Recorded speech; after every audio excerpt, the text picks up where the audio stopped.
Assalamualaikum warahmatullahi wabarakatuh. Baik, di sini saya akan memaparkan materi mengenai kritik jurnal hipertensi pada kehamilan.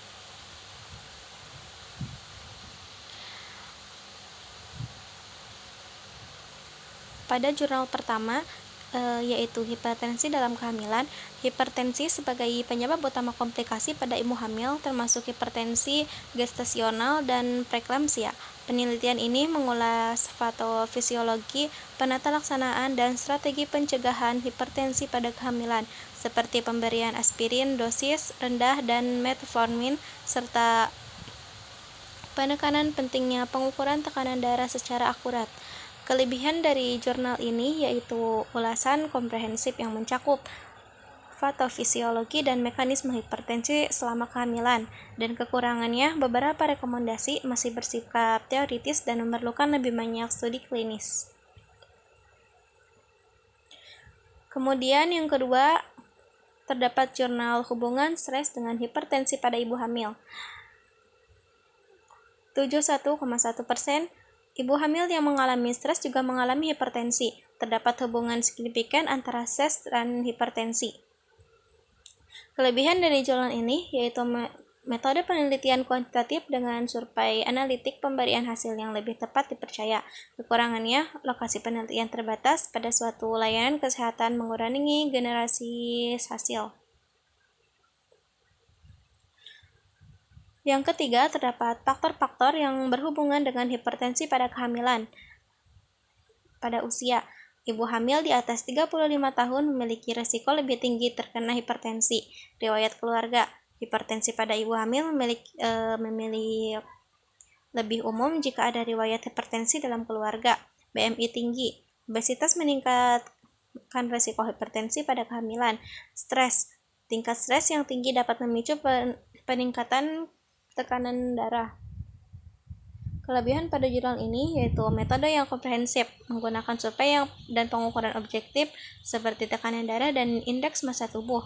Kekurangannya yaitu sampel terbatas. Beberapa studi yang melibatkan responden dari satu lokasi yang dapat mempengaruhi generalisasi hasil.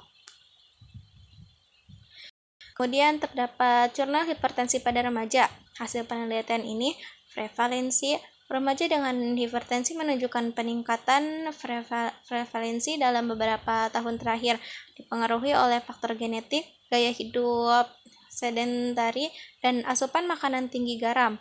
Faktor resiko, pola makan yang buruk, kurang aktivitas fisik, obesitas, dan stres tinggi berkontribusi terhadap hipertensi di kalangan remaja. Kelebihan dari jurnal ini yaitu relevansi klinis, menyediakan data penting tentang pencegahan dan intervensi awal hipertensi pada usia remaja, hingga membantu menekankan risiko penyakit jantung di masa depan. Kekurangannya yaitu sampel terbatas. Hanya peneliti remaja dari satu wilayah atau kelompok tertentu, mengurangi generalisasi hasil. Kemudian terdapat jurnal faktor-faktor dan angka kejadian hipertensi pada penduduk Palembang. Penelitian ini mengenai faktor-faktor risiko dan angka kejadian hipertensi pada penduduk Palembang yang dilakukan oleh Sartik 2017 menunjukkan bahwa prevalensi hipertensi di Palembang pada tahun 2015 adalah 22,9%. Faktor risiko paling dominan terhadap hipertensi adalah usia, riwayat keluarga, kebiasaan merokok, kebiasaan olahraga, dan indeks massa tubuh. Usia menjadi faktor risiko yang paling signifikan, dengan individu yang lebih tua memiliki risiko hipertensi lebih tinggi. Kelebihan dari jurnal ini yaitu analisis risiko faktor dilakukan dengan metode yang komprehensif seperti analisis univariat dan multivariat. Penelitian ini memberikan wawasan penting mengenai faktor-faktor utama yang memengaruhi kejadian hipertensi di daerah perkotaan.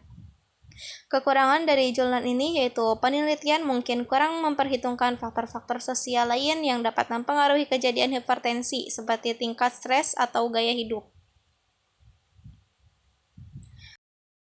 Dapat jurnal faktor-faktor yang berhubungan dengan hipertensi pada lansia di atas umur 65 tahun, program studi ilmu keperawatan, Stikes Hanglua, Pekanbaru. Hasil penelitian ini yaitu penelitian yang dilakukan pada lansia di atas 65 tahun di Puskesmas Simpang 3, Pekanbaru mengidentifikasi beberapa faktor yang berhubungan dengan hipertensi. Dari 87 responden, sekitar 71,3% mengalami stres dan 65,5% tidak rutin berolahraga. Sebagian besar responden, 90,8%, juga memiliki riwayat keluarga hipertensi. Selain itu, obesitas tidak signifikan di antara responden dengan 85,1% tidak mengalami obesitas. Namun kebiasaan merokok juga ditemukan pada 56,3% dari responden. Kelebihan pada jurnal ini yaitu menggunakan metode kuantitatif dengan cross-seksional sehingga data faktor risiko dapat diukur secara langsung pada satu waktu. Kekurangannya yaitu jumlah sampel yang terbatas pada satu lokasi, yaitu Puskesmas Simpang 3, bisa membatasi generalisasi hasil pada populasi yang lebih luas. Kemudian terdapat jurnal hubungan gaya hidup dengan kejadian hipertensi pada lansia di Rumah Sakit Tentara Pematang Siantar.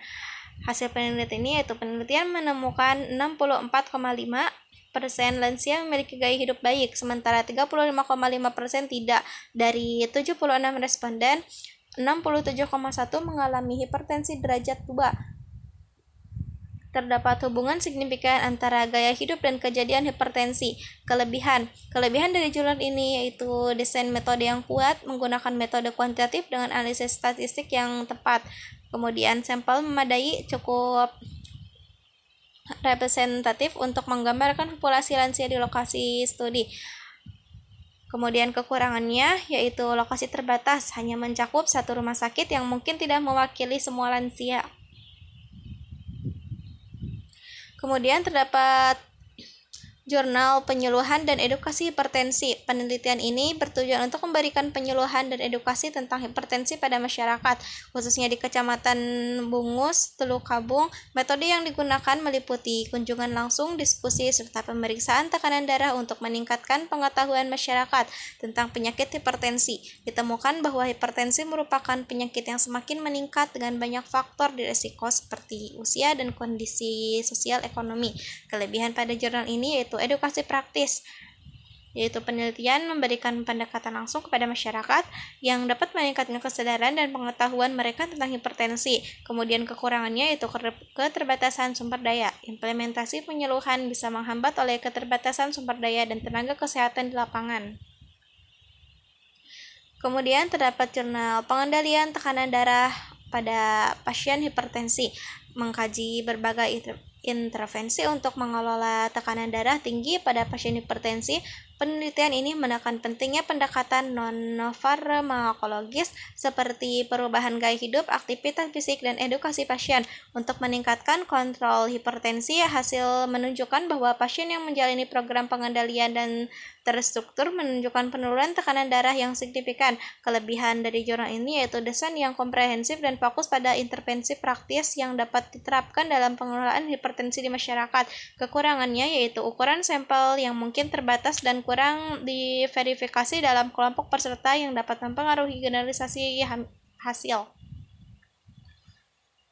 Kemudian terdapat hubungan pengetahuan penderita hipertensi tentang hipertensi dengan penyuluhan minum obat antihipertensi di wilayah kerja Puskesmas Kampa.